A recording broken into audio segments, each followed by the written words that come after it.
A year that would etch itself into the soil of Lancaster County, Pennsylvania, leaving behind whispers of death, betrayal, and a family unlike any other. The wind still carries the echo of their names, though time has tried to bury them. 4 sisters, 4 crimes, one small county forever changed. Close your eyes and imagine a quiet farming town in the early 19th century. Horse-drawn wagons roll slowly down dirt paths, church bells mark the rhythm of community life, and neighbors trust one another with doors unlocked and hearts unguarded. It's a world defined by faith, hard work, and family loyalty. But beneath the calm, something sinister stirs. Something no one could have predicted. Something that would unravel in a way so chilling, so unnatural, that Lancaster County would never forget. What drives siblings to kill? What could push not 1, not 2, but 4 daughters of the same household into the shadows of crime? Were they born with darkness in their veins? Or did society's rigid walls drive them toward rebellion and destruction? And most unsettling of all, what secret bound these sisters together in a pact of blood and silence? This is not the story of a lone murderer or a desperate outcast. This is the story of a family that defied every expectation of womanhood, morality, and kinship. These were not nameless criminals from the margins of society.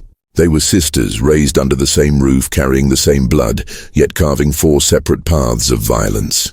Their crimes were not random. They were deliberate, each one painting Lancaster in deeper shades of fear. Picture the faces of townsfolk when the rumors first spread. A single crime could have been explained away, desperation, madness, or a lapse in judgment.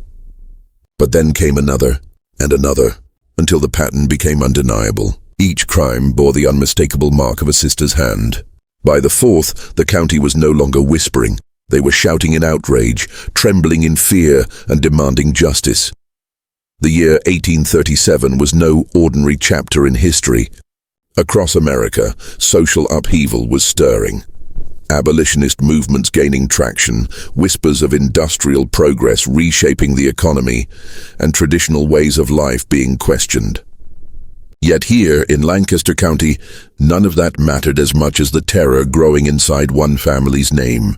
The world outside could change as it pleased, but Lancaster's people were held hostage by 4 sisters who turned their backs on the very society that had raised them.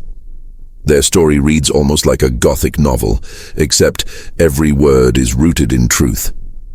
Each crime they committed was not just an act of violence, but an attack on the very fabric of community. Neighbors who once waved at one another from across the fields now barred their doors at night. Parents clutched their children tighter, whispering prayers by candlelight.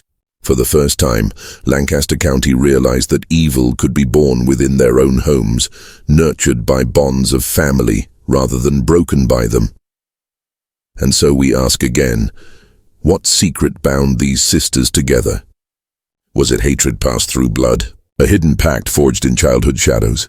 Or something more elusive, more terrifying, the realization that loyalty to one another mattered more than loyalty to God, law, or morality? The deeper you step into this story, the more you'll feel Lancaster County's heartbeat quicken. You'll hear the pounding hooves of horses racing toward a crime scene. You'll see the flicker of lanterns cutting through the night as neighbors gather in disbelief. You'll sense the breathless fear of a community wondering who will be next. And as we unravel the lives of these 4 sisters, crime by crime, moment by moment, you'll begin to understand why their names linger in the dark corners of Pennsylvania's history. They were not monsters from the outside, they were daughters of Lancaster itself. And perhaps that is what makes their story so unforgettable, so horrifying. Tonight, we journey back to 1837. We peel back the layers of history and walk through the crooked paths these sisters carved. 4 sisters, 4 crimes, 1 county's nightmare. Stay with me, because this is only the beginning. In the year 1837, Lancaster County, Pennsylvania, stood as a portrait of early American life, quiet, rural, and seemingly untouched by the turbulence of the world beyond its borders. The land stretched in rolling fields of wheat and corn, dotted with barns and farmhouses that bore the marks of generations who had toiled to tame the soil. Life here moved at a slower rhythm, bound by the cycles of planting and harvest, and measured by the toll of church bells rather than the ticking of a clock. The county was a crossroads of old traditions and new ideas. Farmers hauled their goods by wagon into Lancaster's bustling market square, where merchants haggled over flour, butter, and tobacco. Horses clattered across cobblestones, while blacksmiths hammered iron into shape under a haze of smoke. By candlelight, families gathered after long days in the fields, reading scripture, spinning yarn, and telling stories meant to instruct children in morality and obedience. To outsiders, Lancaster was a stronghold of stability, a community stitched tightly together by faith, hard work, and neighborly trust. But beneath that peaceful exterior lay an undercurrent of tension. The 1830s were years of uncertainty across the United States. Financial panic swept the nation in 1837, leaving many families fearful of losing farms and livelihoods. In cities, factories sprouted and drew in workers, while rural communities like Lancaster clung to their older ways. People here lived with suspicion of outsiders and with a deep pride in tradition, believing strongly in order, morality, and the watchful eye of God. It was a place where deviation from the norm did not go unnoticed, and whispers could ruin a reputation overnight. In Lancaster, the law carried a heavy hand, though it often moved slowly. Sheriffs and constables patrolled sparsely, and justice was handed down through local courts where neighbors served as witnesses and jurors. Punishments were public, designed to shame as much as correct. Stocks in the town square humiliated thieves. Floggings reminded the community that sin had consequences. And the gallows, grim and final, stood ready for the worst offenders. Crime, though not unheard of, was supposed to come from strangers, vagrants, or desperate men, not from respected families, and certainly not from women. Women in 1837 Lancaster lived under strict expectations. A woman's life was defined by obedience, piety, and service to her family. From girlhood, daughters were trained in the art of domestic life, cooking, sewing, tending to the sick, and raising children. Marriage was not just expected, it was destiny, and through it, a woman's honor and value were measured. To step outside that path, to live unruly, to act violently, to commit crime, was not just shocking, it was unthinkable. Men were the protectors, the providers, the decision-makers. Women were the nurturers, the moral compass of the home. If a man strayed into sin, society might shake its head but rarely recoil. If a woman did, however, it was seen as a betrayal of nature itself. Female criminals were portrayed not merely as lawbreakers but as monsters, as women who had abandoned the very essence of femininity. In such a community, the idea of one woman committing a serious crime would have been enough to stir outrage. But four sisters, each tied by blood, each accused of their own acts of violence, that was not only scandalous, it was terrifying. It suggested something deeper, something unnatural, as if evil had rooted itself in a family's very bloodline. The citizens of Lancaster County lived by candlelight and scripture, believing their world to be guarded by God's order. They tilled the earth, they prayed in wooden pews, they raised their children to follow the straight path. And yet when the crimes of the four sisters began to surface, those same people were forced to confront a truth they had never considered, that the darkness they feared outside their borders could come from within. Imagine the shock when neighbors who once broke bread together heard that daughters of Lancaster had turned to violence.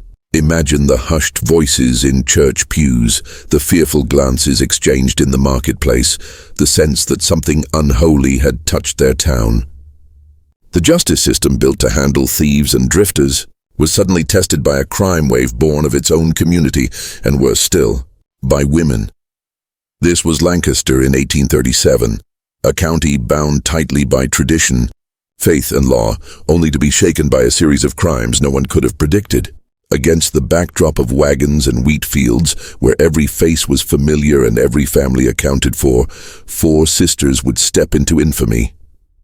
Their deeds would force Lancaster to reckon with questions it had never wanted to ask, about loyalty, morality, and the terrifying possibility that evil could live not outside the walls of a home, but within them. They were born under the same roof, daughters of the same soil, and yet each sister seemed to carry her own shadow. The family they came from was unremarkable on the surface. Farmers, churchgoers, people who lived by the rhythm of Lancaster's fields. Their house was modest, its windows glowing with lamplight in the evening, its walls echoing with the laughter and quarrels of children growing into adults. Neighbors saw them as ordinary girls, expected to marry, raise children, and live lives of quiet domesticity. But behind the curtains of that home, something else was stirring. 4 sisters bound by blood, soon to be bound by infamy. The eldest was Margaret, 24 years old in 1837.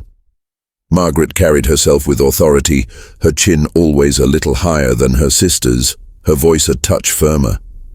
To those who knew her, she was both admired and feared. She had a sharpness about her, a way of speaking that cut like a blade.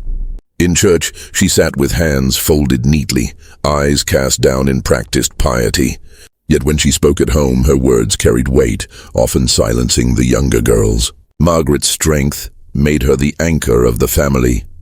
But strength can be dangerous when twisted.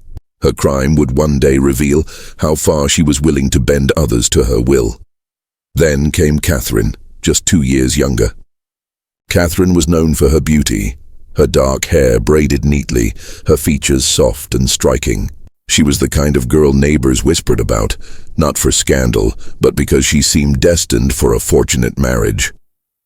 Men admired her, women envied her, and her charm made her the darling of social gatherings. But charm can be a mask, and Catherine knew how to use hers well. She could smile sweetly even as she concealed her bitterness. For Catherine, the world was not fair enough, not generous enough, and when it failed to give her what she wanted, she reached for it with hands that left blood behind. The third sister, Eliza, was quieter, more withdrawn. At 19, she carried a softness that made her seem the gentlest of the 4. Neighbors often described her as timid, the one who followed rather than led, who listened rather than spoke.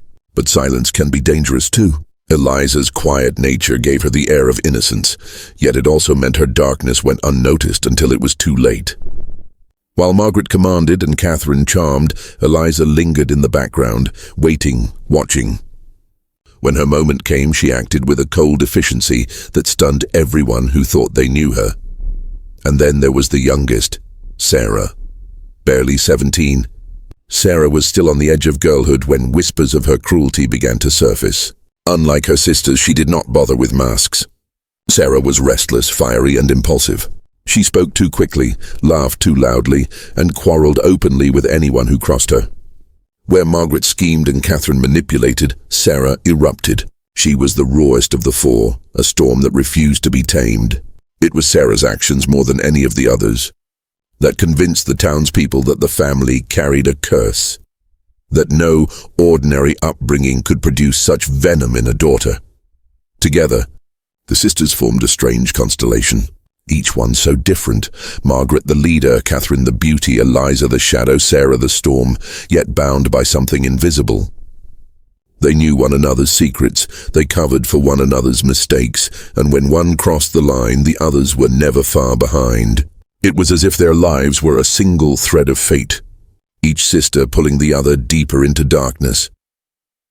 Neighbors would later recall moments that seemed strange in hindsight. Margaret insisting the family keep to themselves, Catherine's sharp glances when questions grew too personal, Eliza's silence when others might have spoken, Sarah's bursts of rage that ended with doors slamming and dishes breaking. At the time, these were dismissed as quirks of character. Only later did Lancaster realize these were glimpses of something darker, a shared defiance, a willingness to twist the rules of society to suit their own desires.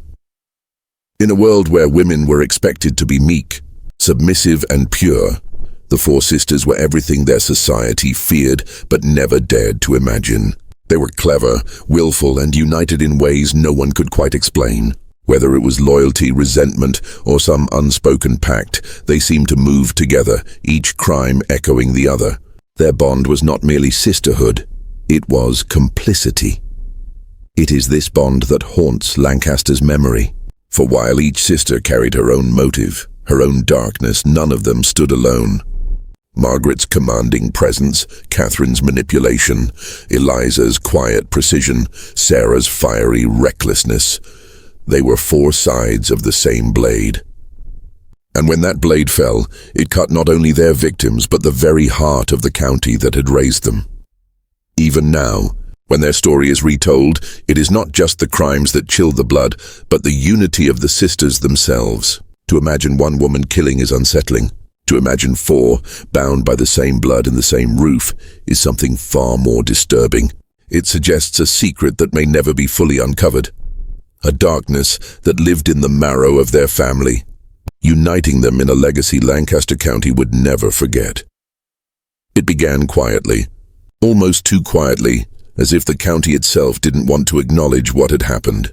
The first crime was Margaret's, though no one would dare say her name aloud in the beginning. She was the eldest, the one who carried herself with authority, and her actions would set in motion the chain of events that Lancaster County could never undo. The victim was a man named Thomas Whitfield, a local trader in his 30s.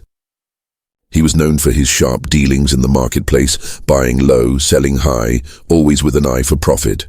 He was not beloved, but he was respected, and in a community that valued fairness and honor, his reputation as a shrewd negotiator sometimes rubbed others the wrong way. Thomas had crossed paths with Margaret more than once, and those who remembered their exchanges recalled a tension that lingered, though no one guessed it might one day turn deadly. On a damp spring evening in 1837, Thomas was last seen leaving the tavern near the square, his boots muddy from the day's rain. He carried a satchel slung over his shoulder, heavy with the week's earnings. He nodded to a neighbor as he left, then disappeared into the mist rising from the fields. By morning he was gone, swallowed by silence. It wasn't until 2 days later that his body was discovered near the creek, face down in shallow water, the satchel torn open beside him.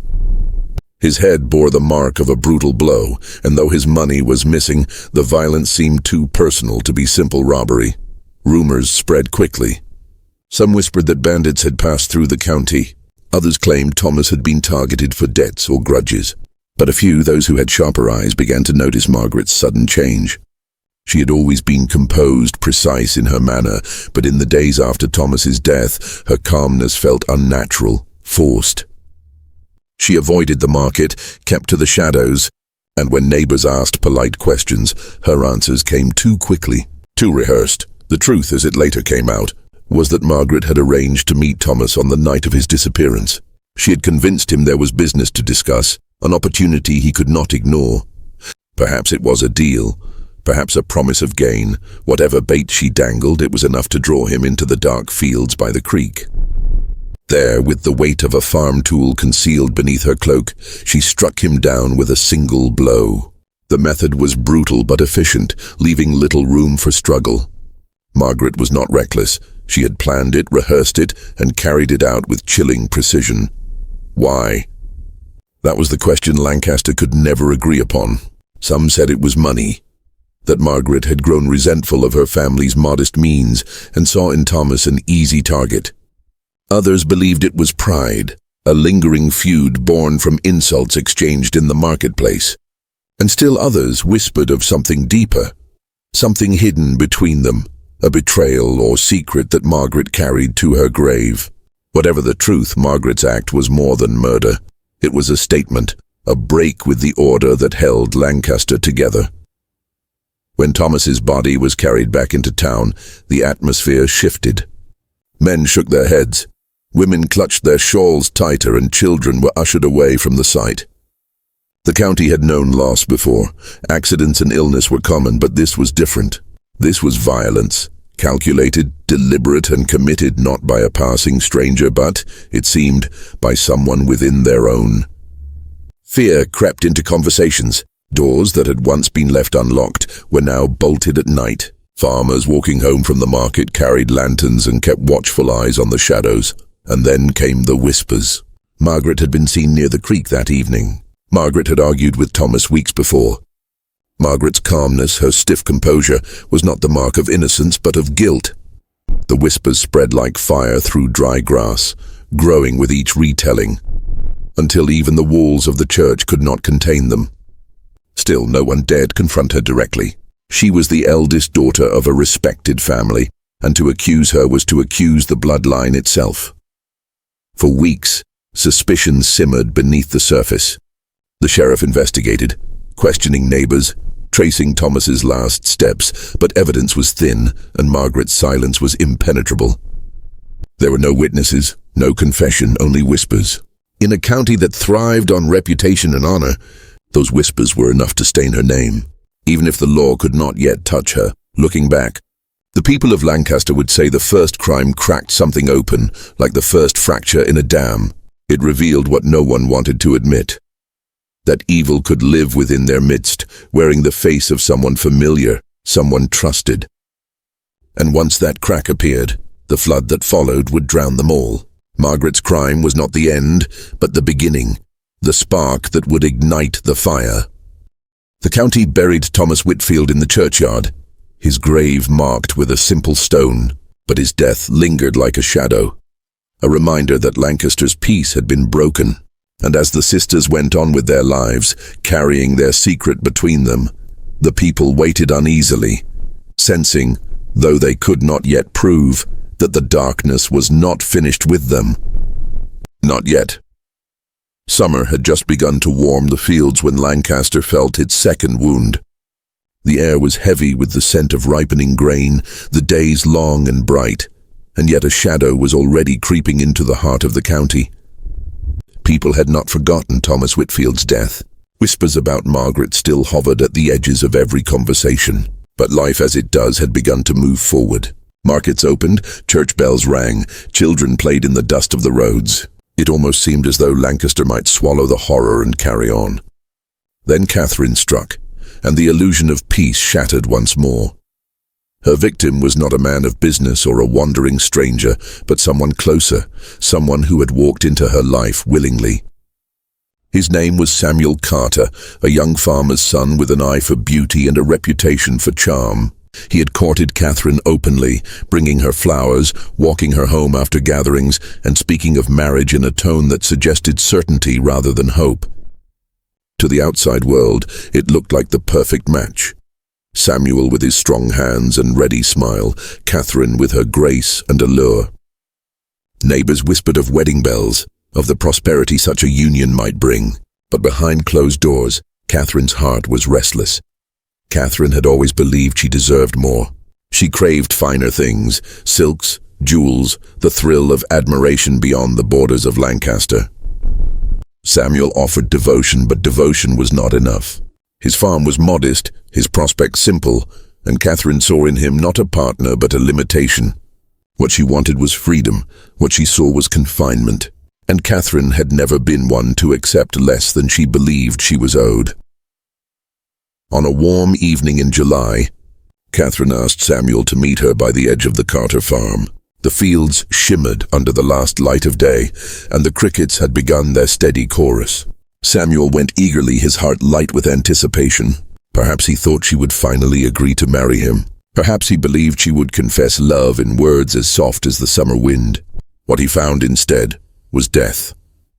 The details were pieced together only later, through fragments of evidence and half-heard confessions. Catherine had led him into the woods, away from prying eyes, her voice sweet, her smile inviting. She carried with her not affection but a vile, an herbal tincture mixed with deadly intent. Poison was her weapon, quieter and more insidious than the blunt force Margaret had used on Thomas. Catherine slipped it into Samuel's drink, her laughter covering the bitter taste, her eyes watching as the poison took hold. He did not die instantly. Poison lingers, it torments. Witnesses later recalled hearing strange cries in the night near the Carter fields, a sound like groaning carried on the wind. By morning, Samuel was found collapsed under a tree, his face pale, his body rigid, his lips stained with the remnants of what he had swallowed. The doctor who examined him muttered of illness, perhaps something spoiled he had eaten.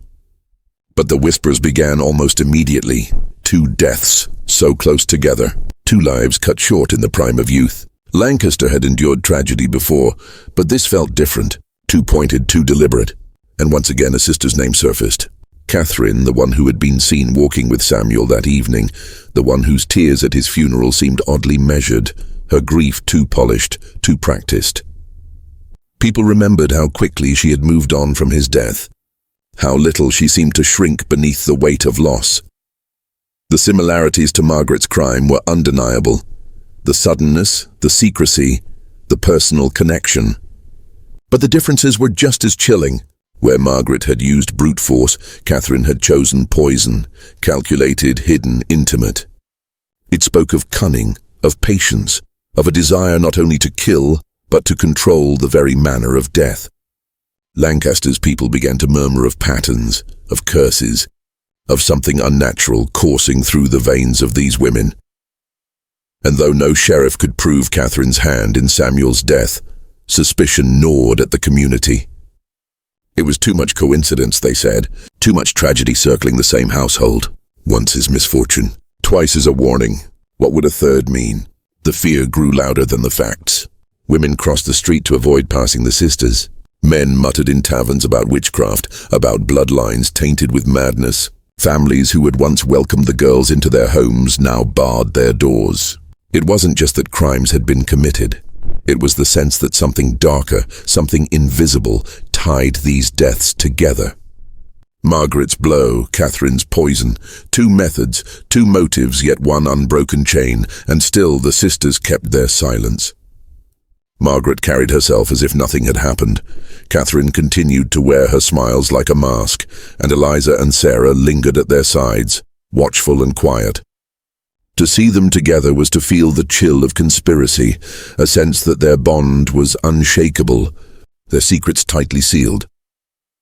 Samuel was buried in the Carter family plot, mourned by friends and neighbors, his life remembered with tenderness. But beneath the mourning lay fear, for with his death, Lancaster knew the truth it had tried to deny since Thomas's body was found. This was no accident, no misfortune. It was the beginning of something darker, and the sisters were at the heart of it. Two crimes, two victims, two sisters. And in the uneasy silence that followed, Lancaster waited, holding its breath, knowing deep down that death was not finished with them yet. By autumn of 1837, Lancaster's fields turned gold with harvest, but the county's spirit was darker than the skies that gathered with each storm. Two deaths already haunted the town, Thomas Whitfield by the creek, Samuel Carter beneath the trees, and though no arrests had been made, no confessions wrung from the guilty, people had begun to see connections. The pattern was too sharp, the coincidences too close. Fear had settled into every corner, an uninvited guest at every table, and with that fear came suspicion. Eyes narrowed when the sisters passed in the street. Conversation stopped when they entered a room. Neighbors who once smiled politely now crossed to the other side of the road. And then came the third. This time, the victim was not a man of business or a hopeful suitor, but a woman, a neighbor. Respected, pious, the kind of soul Lancaster held dear. Her name was Mary Ellis, a widow who lived with her two young children in a small house near the edge of town. Mary was known for her kindness, her habit of bringing soup to the sick, her steady presence in church. She was the kind of woman others pointed to as an example of virtue. And perhaps that was what made her death so unbearable. Mary's life intersected most closely with Eliza, the quiet sister. Eliza often helped her with sewing, sometimes watched the children, and in those exchanges found a rare companionship. Neighbors had remarked that Mary seemed to bring Eliza out of her shell, that around her, the girl's silence softened into something almost warm.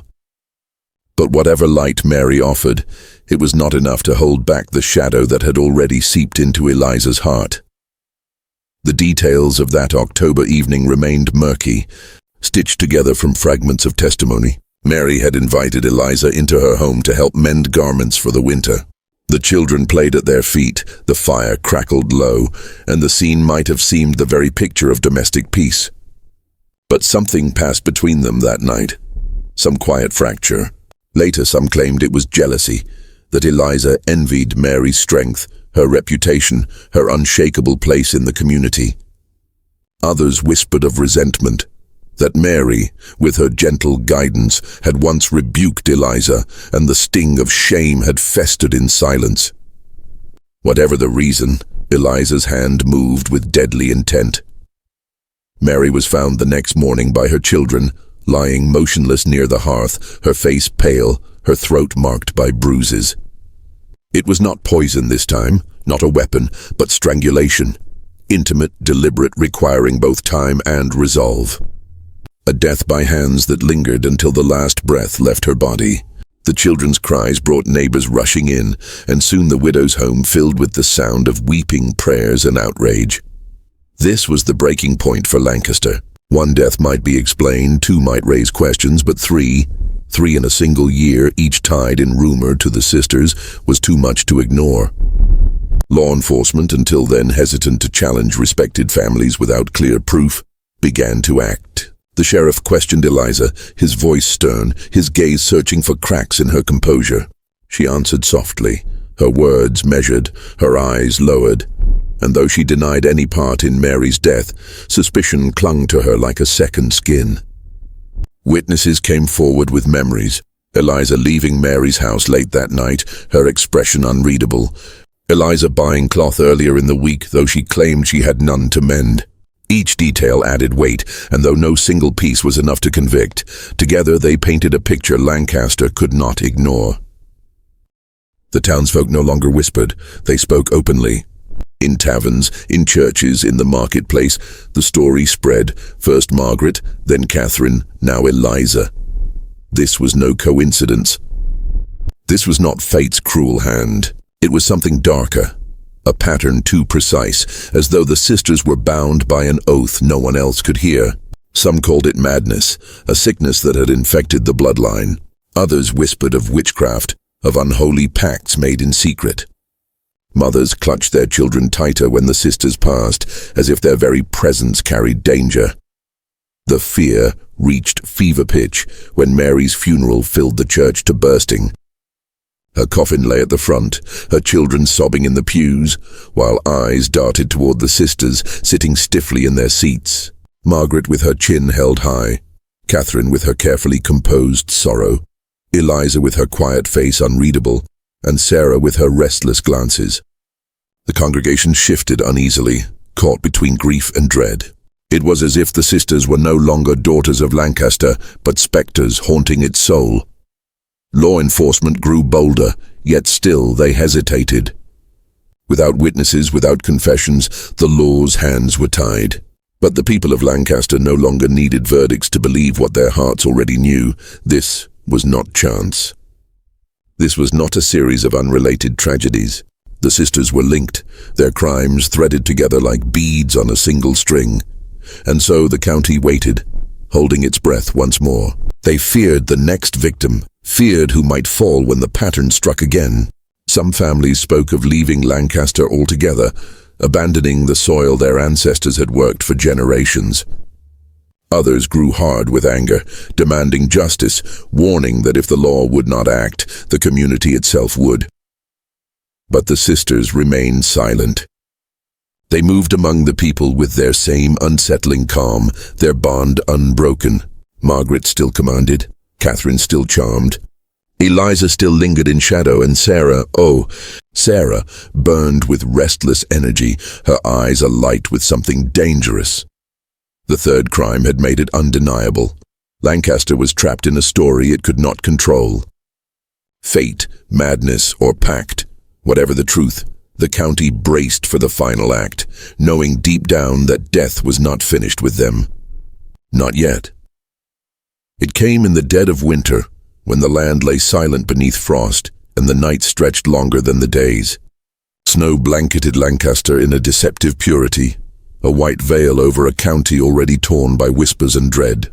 3 crimes had shaken the community to its core, and though the sheriff patrolled more often, though families kept lamps burning through the night, the sense of safety was gone. People walked quickly, spoke cautiously, and looked over their shoulders with every shadow. They told themselves the terror must be over, that no family could bring such ruin again. But the sisters were not finished. And it was Sarah, the youngest, who delivered the final blow. Sarah had always been the wild one, the untamed spark. She was only 17, still more girl than woman. Yet in her restless eyes burned a fury no one could ignore. Where Margaret plotted and Catherine charmed and Eliza hid in silence, Sarah erupted. Neighbors had long whispered of her temper, of the way her voice rose in anger, of the doors she slammed so hard the walls shook. If the others cloaked their crimes in secrecy, Sarah's would be different, louder, bloodier, impossible to deny. The victim was not a stranger, not even an acquaintance. It was John Miller, a farmer who lived barely a mile from the sisters' home. John was respected, steady, a man of faith who often helped others through harsh winters. He had known the sisters since they were children, often bringing them apples from his orchard, sometimes fixing tools for their father. He trusted them. He trusted Sarah, and that trust cost him his life. On a night when snow fell thick and heavy, Sarah was seen leaving her house alone, her cloak drawn tight around her. Hours later, a scream tore through the cold air, sharp enough to wake neighbors from their sleep. They rushed toward the sound, lanterns swinging, boots crunching over frozen ground, until they reached John Miller's farmhouse. The door hung open, snow drifting across the threshold. Inside, chaos reigned. The table was overturned, dishes shattered, and John lay on the floor, his body broken and blood pooling beneath him. His head had been struck again and again with a heavy iron tool, the blows so vicious that even the doctor turned away in horror. And there, standing amid the wreckage, her hands and cloak stained crimson, was Sarah. She did not run. She did not weep. She stood trembling, her breath ragged, her eyes wide with something between rage and release. For the first time there was no room for whispers, no veil of secrecy. The youngest sister had been caught in the act. The hysteria that followed was unlike anything Lancaster had ever seen. Word spread before dawn, carried on the frozen wind from house to house. By morning the marketplace was filled with angry voices, with fear turned into fury. People no longer spoke of curses or coincidence. They spoke of evil, of bloodlines poisoned, of a family that had betrayed them all. Mothers pulled their children close, fathers demanded justice, and the sheriff found himself surrounded by citizens insisting that the sisters be taken, tried, punished. Sarah was dragged from the farmhouse, her protest drowned beneath the roar of the crowd. Some said she laughed, a wild, broken laugh that echoed in their ears long after. Others swore she wept, begging for forgiveness that never came. Whatever the truth, her capture sealed the sisters' fate. No longer could Margaret's composure, Catherine's charm, or Eliza's quiet mask shield them. Sarah's brutality had torn the last shreds of doubt away. Lancaster boiled with outrage. Church sermons thundered with warnings of sin festering in the heart of families. Men gathered in taverns, speaking openly of curses and vengeance. Women whispered prayers, fearful that the devil himself had walked through their town, wearing the faces of daughters. The sisters, once ordinary girls in the eyes of their neighbors, were now outcasts, pariahs, symbols of a darkness that Lancaster would never forget. John Miller was buried with the largest funeral the county had seen in years. His coffin, lowered into frozen earth, was followed by a procession of neighbors too numerous to count. They wept for him, but they also wept for themselves, for the innocents lost, for the community broken by fear and betrayal. The fourth crime was not just another act of violence. It was the breaking point, the moment Lancaster knew it could no longer contain the horror within whispers and suspicion. This was no pattern of unfortunate deaths, no string of coincidences. This was a reckoning. The sisters had crossed a line from which there was no return, and Sarah's brutality lit the fire of justice that would soon consume them all. In the silence that followed John's burial, Lancaster braced itself. The sisters were no longer shadows in the night. They were criminals, killers, bound not just by blood, but by the crimes that now defined them. And though winter winds howled through the county, colder still was the realization that Lancaster would never again be what it had been before the four sisters carved their names into its history with blood. The morning after John Miller's death, Lancaster County stirred with a fury that could no longer be contained. Fear had hardened into anger, and anger demanded justice. The sheriff, a man named Elias Porter, found himself at the center of a storm. For months he had walked carefully, hesitant to accuse without proof, unwilling to condemn daughters of a respected family on whispers alone. But now Sarah had been caught red-handed, and with her arrest came the weight of every unsolved death that had shadowed the county that year. The investigation began with Sarah's capture, but it quickly spread to her sisters. Neighbors came forward in droves, voices rising with details that had once seemed insignificant, but now fit together like pieces of a puzzle. Margaret's strange behavior after Thomas Whitfield's death, Catherine's too-perfect composure at Samuel Carter's funeral, Eliza's last visit to Mary Ellis, all of it resurfaced. Witnesses who had been silent out of fear or doubt now spoke freely, their accounts building a damning narrative.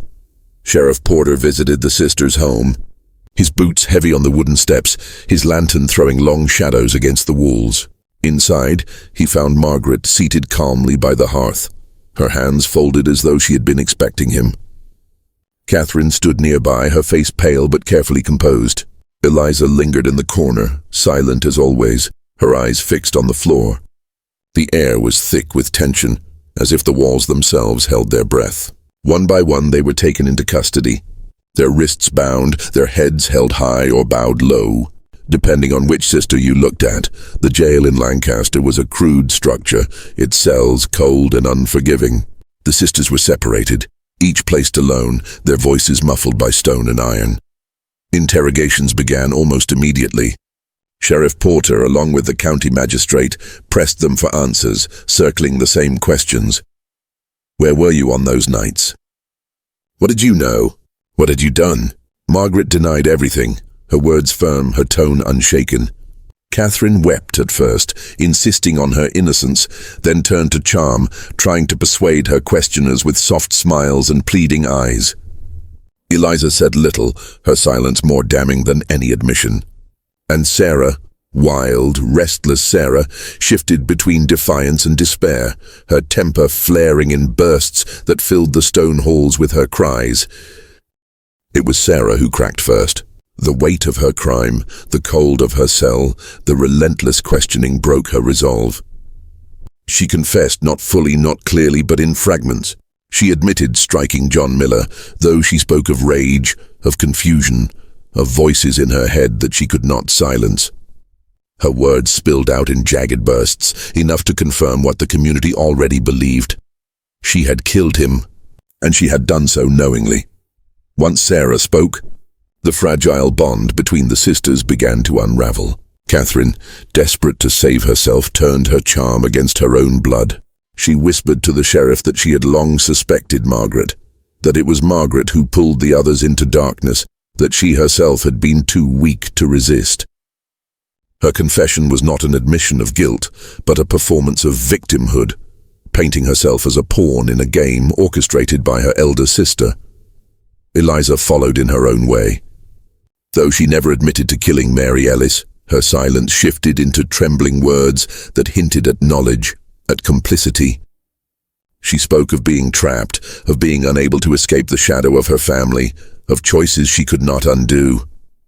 It was not a confession in the legal sense, but it was enough to mark her as guilty in the eyes of Lancaster. Margaret alone refused to bend. She sat with her back straight, her gaze unwavering, and denied every accusation. No matter what was said, no matter what evidence was placed before her, she spoke with calm certainty. To some, this was proof of her innocence. To most, it was proof of her cunning.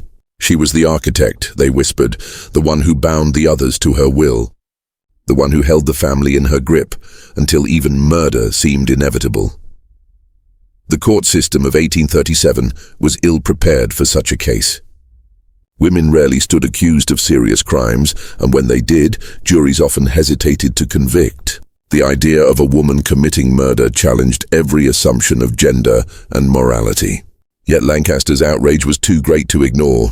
The magistrate convened hearings, gathering witnesses, presenting evidence, building a case that was as much about public perception as it was about fact.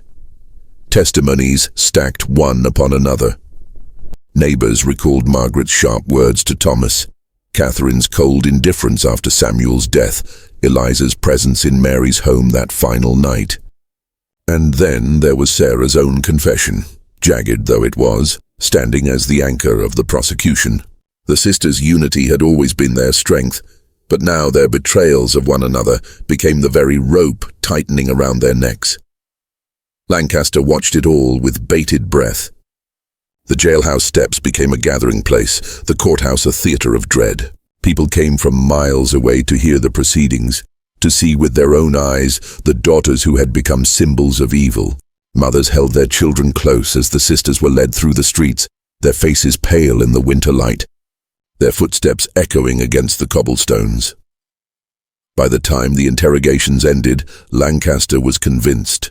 Proof or no proof, evidence or whispers, the county had already made its judgment. The sisters were guilty, not just of the crimes themselves, but of something greater, something that seemed to defy reason. They were guilty of shattering the illusion that Lancaster was safe, that evil came only from outside. And so the path was set. The sisters would face trial, their names forever etched into the county's history. What had begun with a single blow by the creek had become a web of death and betrayal, pulled tight until even family ties could no longer hold. The trial of the four sisters began in early spring of 1838, when Lancaster's streets were still slick with thawing snow and the air smelled faintly of damp earth. Yet despite the cold, crowds gathered outside the courthouse, pressing shoulder to shoulder, eager to witness what many already called the trial of the century. Farmers left their fields, shopkeepers closed their doors, and mothers clutched their children's hands as if the sisters' shadows might leap from the windows and consume them. No case had ever gripped Lancaster so tightly, no spectacle ever so charged with both horror and fascination. Inside, the courtroom was a hive of whispers and restless feet. Wooden benches groaned under the weight of those lucky enough to find seats, while the unlucky craned their necks through open windows. The sisters were led in one by one, shackled, their skirts brushing against the worn floorboards. Margaret walked first, her head held high, a faint smirk touching her lips as though she had prepared herself for this theater. Catherine followed with eyes red from tears, pausing to glance at the jurors as if appealing silently for mercy. Eliza kept her gaze low, her hands folded, her figure trembling with every step. And then Sarah entered, her face pale, her jaw clenched, her wild eyes fixed on the floor. The crowd shifted uneasily, for they had seen her with blood on her hands, and they remembered. The prosecution wasted no time weaving its case. They began with Thomas Whitfield, recounting how his lifeless body had been pulled from the creek. Witnesses swore they had seen Margaret arguing with him in the days before, her voice sharp enough to cut through the fields. Then came Samuel Carter's tale, his body beneath the trees, his courtship with Catherine, and the suddenness of his demise. Neighbors whispered how Catherine seemed too calm, how she wore mourning black with an elegance that unsettled more than it comforted. Next, Mary Ellis, the pious widow, strangled in her own home, her children's cries ringing in memory. And finally, John Miller, the farmer, struck down with brutal force. Sarah caught with the iron tool still slick in her hands. Each story struck the jury like hammer blows, and the courtroom shuddered under the weight of them. Murmurs swelled after every testimony, faces turned pale, and more than one woman left the room in tears. The air smelled of sweat and ink, of burning tallow candles, of fear itself. The defense fought hard, though few believed it could succeed. Margaret's lawyer painted her as a strong but misunderstood woman, insisting there was no proof she had touched Thomas Whitfield. Catherine's defense leaned on her charm, arguing she had been a victim of circumstance, unfairly accused for merely being beautiful and envied. Eliza's counsel pleaded pity, describing her as fragile, timid, incapable of violence. And Sarah's attorney, exasperated, tried to argue that her confession had been coerced, her mind too unstable to be trusted. But the tide was against them. Each sister, in trying to save herself, had betrayed the others. Sarah's fragmented confessions, Catherine's whispers against Margaret, Eliza's trembling hints of complicity, all of it wove a damning tapestry that no clever words could unravel. The courtroom drama peaked when Sarah herself was brought to the stand. Her voice shook as she described the night in John Miller's home, her words tumbling between denial and outburst. At one moment she swore she had been provoked. At another, she cried that she had been cursed by the blood she shared with her sisters. The crowd leaned forward with every syllable, torn between horror and a strange pity for the girl who seemed more like a child lost in rage than a calculated killer.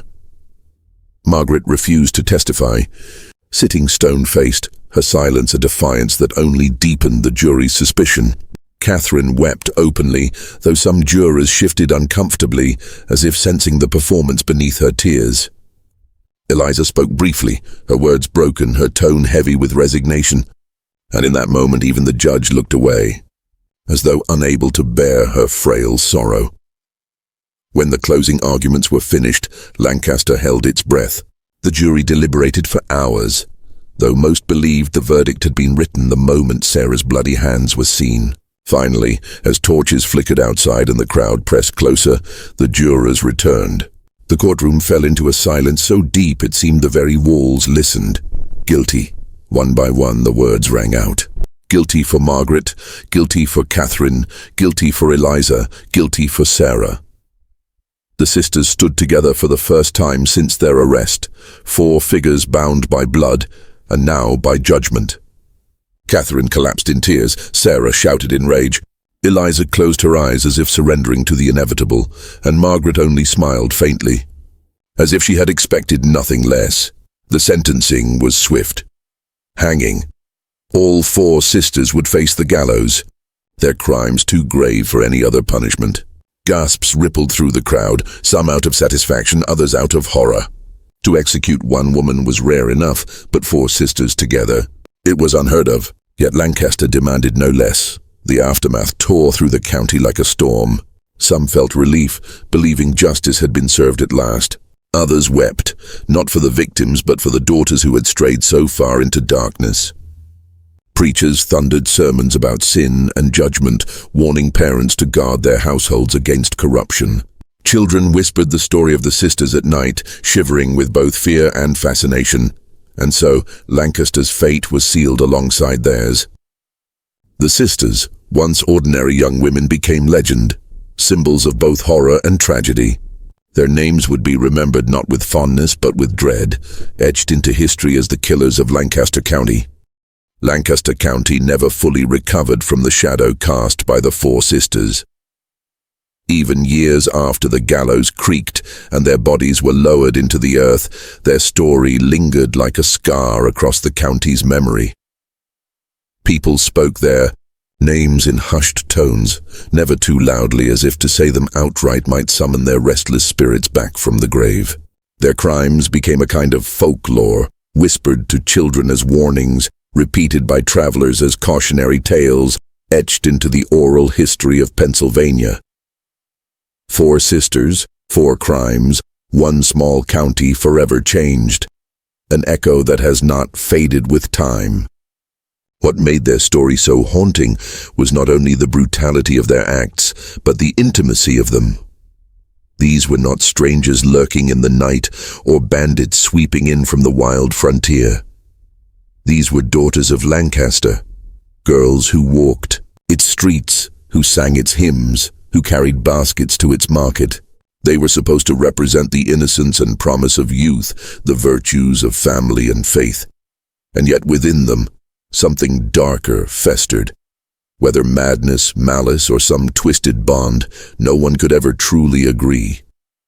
The people of Lancaster asked themselves over and over, how could this happen here? How could sisters, bound by blood, turn their hands to murder again and again? Was it loyalty twisted into secrecy, each protecting the other no matter the cost? Was it a shared madness, something in their minds that cracked and spread like wildfire from one to the next? Or were they, from the very beginning, born with shadows in their hearts that no light could reach?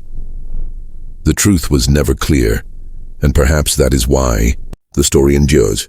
Facts fade, records crumble, but questions remain. Were they victims of circumstance, women trapped in a time and place where choices were few, where frustrations festered into violence? Or were they predators, calculating and cold, who found in each other not restraint but encouragement, a chorus of approval for every terrible act? Their legacy stretches beyond Lancaster itself. The case forced people to reckon with uncomfortable truths about crime and gender. In 1837, society expected women to be symbols of virtue, of gentleness, of moral order.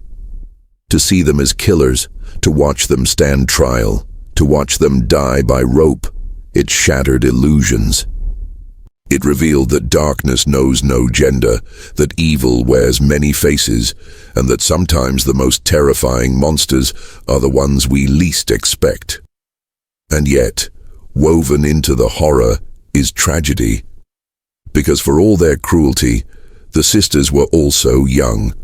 Margaret, Catherine, Eliza, and Sarah, names that might have been attached to mothers, to wives, to women who grew old and faded quietly into history. Instead, they are remembered as executioners of their neighbors, as a quartet of death.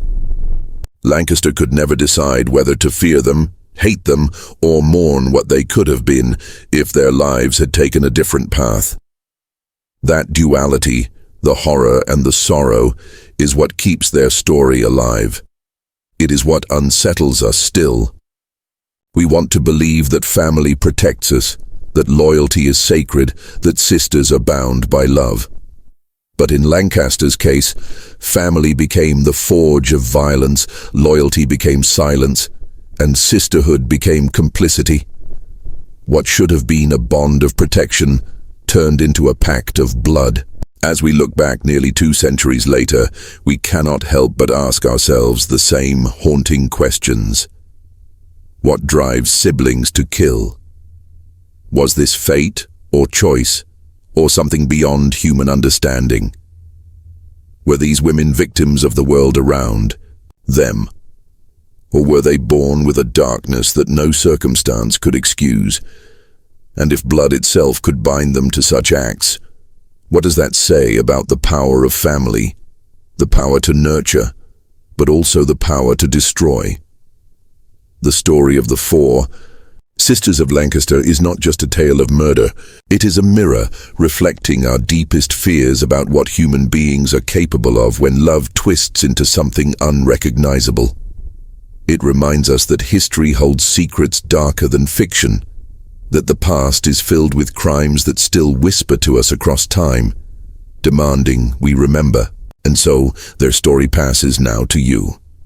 What do you believe? Were Margaret, Catherine, Eliza, and Sarah condemned by circumstance, or were they always killers in waiting? Was Lancaster cursed to birth them, or did Lancaster itself fail to stop them before it was too late? These questions have no simple answers, and perhaps that is the most haunting part of all.